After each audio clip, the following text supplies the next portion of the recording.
امام اہل سنت مجدد دین و ملت پروانہ شم رسالت حضرت سیدنا امام احمد رضا فاضل بریلوی رحمت اللہ علیہ کو اللہ تعالیٰ نے 100 سے زیادہ علوم عطا فرمائے تھے اور آپ اس میں مہارت تامہ رکھتے تھے، لیکن آپ نے اصل میدان فتویٰ نویسی کا، فتوے کا معنی جو آج کل عوام میں ہے وہ معنی نہیں کہ فلانے نے فلانے پہ فتویٰ لگا دیا ہے، یہ مسئلہ نہیں، یہ تو آج کل اس کا مفہوم غلط لیا جاتا ہے۔ فتوے کا مطلب یہ ہوتا تھا کہ کوئی پیچیدہ مسئلہ آ جائے تو جو عالم دین قرآن و سنت کی روشنی میں اسے حل کر دیتا تھا، اسے مفتی کہا جاتا تھا، کہ وہ اچھے طریقے سے اس کو حل کر کے لوگوں تک پہنچائے تو اس کو مفتی کہتے ہیں۔ میں آپ کو چند فتوے اعلیٰ حضرت بریلوی کے سناتا ہوں۔ کسی نے پوچھا کہ اللہ کو اللہ میاں کہہ سکتے ہیں؟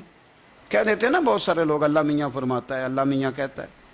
اعلیٰ حضرت فرماتے ہیں نہیں، تم میاں کیوں کہنا ہے، تم کہو اللہ تعالیٰ فرماتا ہے، اللہ جل جلالہ فرماتا ہے، اللہ جل شانہ فرماتا ہے، اللہ عز و جل فرماتا ہے، اللہ تعالیٰ فرماتا ہے، اللہ تبارک و تعالیٰ فرماتا ہے۔ اللہ کو میاں نہیں کہنا، دلیل کیا ہے؟ وہ فرماتے ہیں کہ تم لفظ میاں کے جب معنی تلاش کرو گے تو 2 معنی اس کے ٹھیک نہیں، ایک ٹھیک ہے۔ تو جس لفظ کے 2 معنی درست نہ ہوں وہ رب کی ذات کے لیے نہیں بولنا چاہیے۔ اللہ تعالیٰ کے لیے وہ لفظ استعمال کریں گے جو بڑا شانوں والا ہوگا، جو بڑا مقام والا ہوگا۔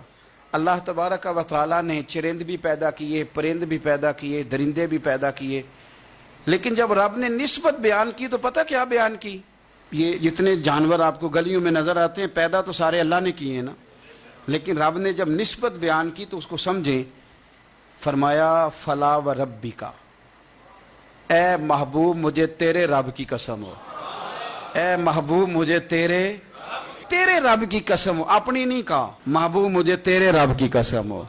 اب یہاں جو خاص نفاست ہے اور جو ایک بہترین محبت کا نقطہ ہے اس کو سمجھے، محبوب مجھے تیرے رب کی قسم ہو۔ تو اعلیٰ حضرت فاضل بریلوی فرماتے ہیں اللہ کی طرف جب نسبت کرنی ہے تو اعلیٰ چیز کی کرنی ہے، یہ نہ کہو کہ معاذ اللہ جانوروں کے رب، اللہ رب ہے، پر جب دعا مانگو تو کہو اے امام حسین کے رب، اے امام حسن کے رب، اے مولا مرتضیٰ کے رب، اے سیدہ عائشہ کے رب، پھر تمہارا یہ رنگ ہو۔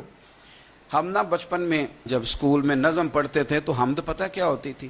رب کا شکر ادا کر بھائی جس نے ہماری گائے بنائی۔ بھئی اللہ نے گائے بنائی اور کچھ نہیں بنایا، اب یہ نظم ہے۔ اعلیٰ حضرت نے بھی حمد لکھی، لیکن فرماتے ہیں جب رب کریم کے لیے نسبت کرنی ہے تو اعلیٰ چیز کی کرنی، پھر کمزور نہیں۔ اعلیٰ حضرت نے حمد لکھی، اب یہاں حمد کیا ہے؟ رب کا شکر ادا کر بھائی جس نے ہماری گائے بنائی۔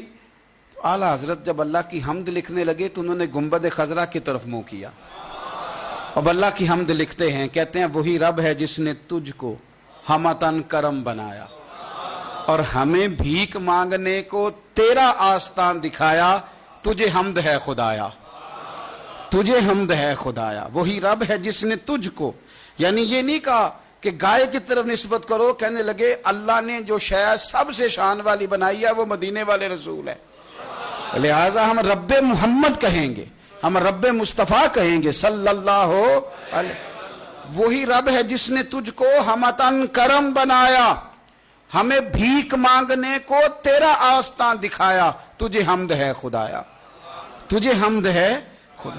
تو اعلیٰ حضرت کو جب پوچھا جاتا ہے اللہ کی ذات کے بارے میں تو پھر وہ کہتے ہیں کہ وہ جتنا شان والا ہے تم کوشش کرو لفظ بھی اتنا شان والا تلاش کرو۔